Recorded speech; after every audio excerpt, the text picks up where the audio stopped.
What's going on, guys? It's Nick here, back with another video. It's Thursday, so you know time, and it's time for another breakdown. In this one, we'll be going over the draft decision between David Montgomery, Carson, and Miles Sanders. We will very likely be doing Kyler versus Dak versus Lamar next week, but please put any suggestion that you have in the comment section below and upvote the ones you want to see the most. Also, if I don't end up going over the breakdown you want to see by the end of the season, fear not, because you can always see my most up-to-date rankings along with my projections, risk ratings, individual breakdowns, and a whole lot more at our website, thefantasyfootballadvice.com. So, with that, let's get things started off as usual. The stat of the day. Yesterday's stat was 8 players had at least 3 receiving touchdowns in a game last season, but only 1 was a tight end. I asked who it was. The answer, I was wrong when I wrote the stat of the day questions. There are 2 answers,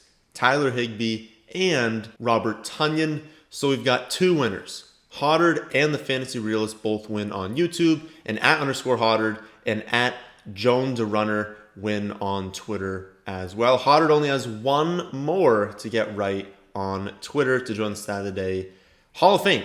Today's stat: 3 quarterbacks were sacked at least 8 times in 1 game last season.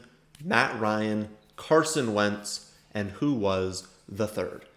All right, so we will start this breakdown off with David Montgomery. Of course, we'll go over each one individually, and then we'll break down all of them, say who I would draft if I'm on the clock at the end. So David Montgomery first. He is currently coming off the board in the late 4th round and was a target for me going into this breakdown, so we will see if that holds up. Montgomery was taken in the 3rd round in 2019, and he's been pretty productive over his first 2 seasons. As a rookie, he was given 242 carries and 35 targets, which he turned into 1,074 yards and 7 touchdowns, finishing only as a running back 31 in points per game. If I do remember back to that season, it wasn't that, like, he wasn't going, as a first, 2nd round pick. So it wasn't like being the running back 31 in points per game was uber disappointing, but I think people had very, very high hopes for him. It looked like he was going to clearly get a ton of touches, then he did, and he was very inefficient with those touches. Obviously, the 7 touchdowns is nice, but he wasn't that fantastic, and it was a disappointing season. So when he disappointed as a rookie going into his 2nd season, people were a little bit off of him last season. We did have him fairly high in our rankings. We did like him as a trade target last season, and he did start off a little slow. But then, of course, we all remember the Cohen injury happens, and then he breaks out towards the end. Across the entire season, 247 carries, commanded 68 targets, again, because of the Cohen injury. Turns that into a little over 1,500 yards, 10 touchdowns. Is a running back 7 in points per game overall, but was a running back 4 from week 4 on, which again was the week after, I guess, Cohen gets injured in week 3. So week 4 starts the season for the Bears without Tariq Cohen. And that is the first argument that people will make against Montgomery, that he was only good when Cohen was out. And since we do expect Cohen to return, one note is that we just got to kind of wait and see.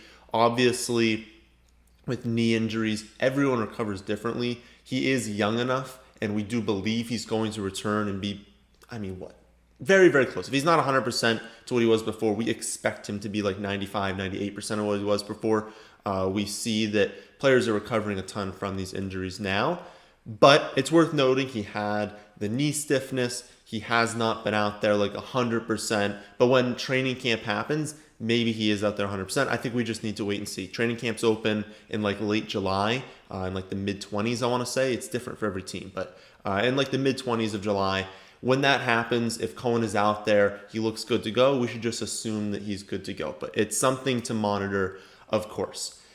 And while we know that, technically, Montgomery, he could have done really well had Cohen not gotten hurt. We don't know what would have happened. Maybe they still expand his role. Maybe he still breaks out down the stretch.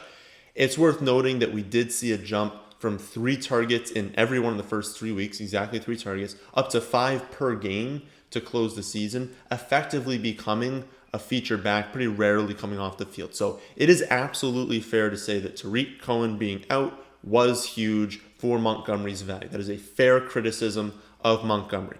The other point that people use is the schedule, right? I mean, he crushed it to close the season, but we knew he was going to, right? Midway through the season, we're like, guys, he doesn't have a single difficult game across the final, like basically the final half of the season, but especially the final 6 weeks. He had the Packers twice, the Lions, the Texans, he had the Vikings. Like, those are 5 games that are basically as easy as you could possibly come up with. So it's not shocking he was the running back 2 from week 12 on.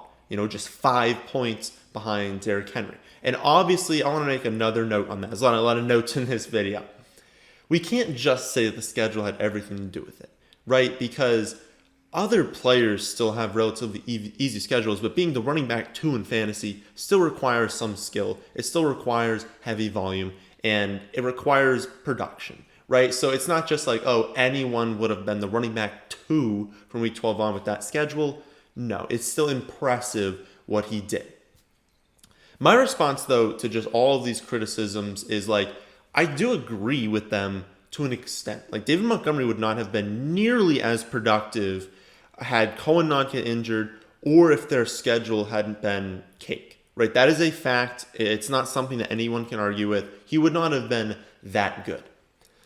But that's why everyone knows this. And it's why, like, he's not going to be a top 5 pick. Because if we were expecting him to post basically 99% of Derrick Henry's numbers, he wouldn't be going the late 4th round, right? He'd be going in the top 5 picks. So I understand that people want to use that as a negative, but that's why you don't draft him in the early 1st round. Because if we were expecting that to happen, he'd be an early 1st round pick. Here's what we know about Montgomery. He's going to get virtually all of the rushing production. Even if Cohen returns, Cohen does not get carries. He's going to get virtually all of the goal line carries.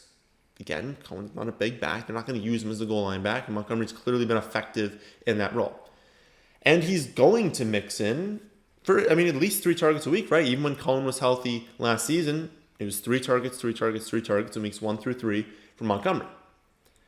The unknown is that, really, will Cohen be back to 100%? Well, we kind of went over it before. He had the knee stiffness, but we need to just wait and see what his role looks like it's going to be, how healthy we think he's going to be. You know, is Montgomery going to go back to that initial volume and Cohen's going to come in and take 100% of what he had before? Or is Cohen going to recover slowly and maybe Montgomery's getting like 4 targets a week and all he's losing is 1 target, in which case he's like a smash at his ADP. The other unknown is the offense, right? Are they going to remain, let's be honest, fairly mediocre these last 2 seasons? Or when Fields comes in, whenever it is, I think it's going to be early in the season, but whenever he takes over, is he going to step in and improve the offense? To me, Montgomery's current ADP assumes that Cohen is 100% and will therefore command a lot of targets, and that Fields either won't play that much as a rookie, or when he comes in, he won't improve the offense all that much. Because of that, Montgomery is currently being priced very close to his floor, just like he was last season. And he's absolutely going to remain a target on the website. So I like Montgomery. What about these other 2? We'll do Carson next. Carson's entering his 5th season, is also turning 27 very early in the season. That is not too old for running back. I figured I'd mention it because maybe some people would be concerned about it. No, 27 is probably like, I don't want to say the cutoff, but when you're looking at just elite production, unless you're like an incredible running back, you're Adrian Peterson, right? We don't care about age. With you, you're awesome. For the general field of running backs, we're looking at, when they start basically in their career, and then to 27. We can still expect a really good year at 27, but once you get into 28, 29, 30, that's when we're like, okay, you're 30 years old. Now we expect definitely a drop off. 27 is definitely still fine, so don't worry about the age. In 2018 and 2019, Carson averaged 82 rushing yards per game and about 2 receptions per game and scored 9 touchdowns in each season, finishing with 13.7 and 14.3 fantasy points per game, which is low-end 1 production. It's basically like going to get you around 10 to 14 as a running back each season. So it's like low end 1 to high end 2 production. Then we see last season, he does miss 4.5 games in the middle of the season with an injury and was limited in his week 12 return. If we look at the 11 games where he was healthy for, so not counting the games he missed or the games that he left early or was limited in, looking at just the rest of the games, including their one playoff game where, he played well, but not that fantastic. He averaged 13 carries, 3.2 receptions per game, and scored 8 touchdowns in those 11 games. That results in 14.6 fantasy points per game, which is also low-end running back 1 production. When Chris Carson is on the field, he's going to be in that running back 10 to running back 14 range in fantasy points per game.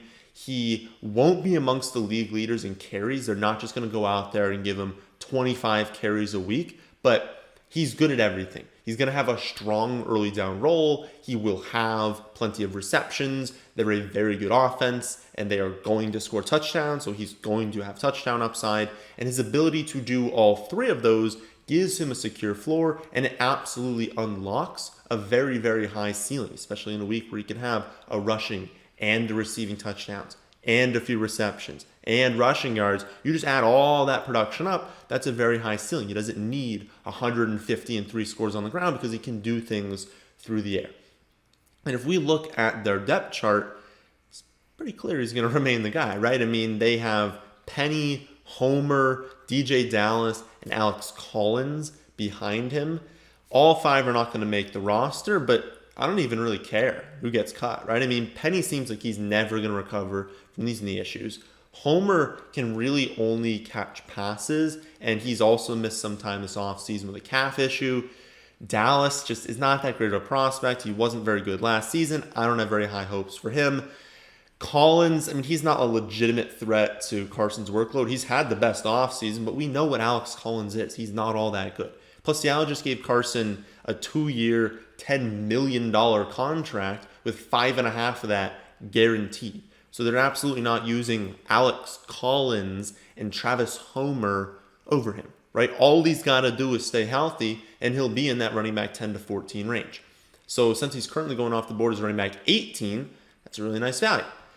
And I'm going to actually add him as a target. So going into this, I did not have him as a target on the website, but remember, was it maybe last week, I'd mentioned him in a video, and I was like, I think we need to include Carson in an individual breakdown because I think he does need to be a value. I think he is a value. I think he needs to be a target on the site. I wanted to know really how high I need to move him up because I figured that I was a little bit lower than I should have been on him, and I think that's correct. Again, we really try not to predict injuries. The one thing with Carson is that, I've said this before in previous seasons, he has not been fully healthy in a season since at least high school. I don't really know what he did in middle school, right? I don't have data on that. But since at least high school, and I'm talking freshman year, because even in high school, I believe he tore his ACL. He did something really bad injury-wise in high school. But it's been a long time since he's been fully healthy. So he's one of the players, he's going to miss a little bit of time. But even with these injuries, he's only missed 7 games these last 3 years. And if you told me that he was only going to play 13 of the 17 weeks this season, honestly, I'd be okay, he's probably a target then. Because I know when he's out there for those 13 weeks, he's probably going to be a low-end running back 1. And I'm okay if he misses a month. I really am. I don't want him to miss half the season, but if he's going to miss a month with injuries, I can figure it out. I can get by, especially because I'm not taking him in the first round or the second round. He's going much later than that, or I guess not much later than the first and second round, but he's going, at times into the 4th round. I would say in competitive leagues, he's probably a mid-3rd round pick, but I promise you in some of your hometown leagues, he's going to go in the 4th round. If you're going to get a running back 1 production in the 4th round in 13 or 14 weeks, it's kind of like Fuller last season where it was I know Fuller's going to get hurt. I know something's going to happen with Will Fuller. But when he's out there, I know I'm going to consistently use him. I feel like that's kind of where I'm at right now with Carson. I know he's going to get hurt at some point, but he's going to be so good when he's out there.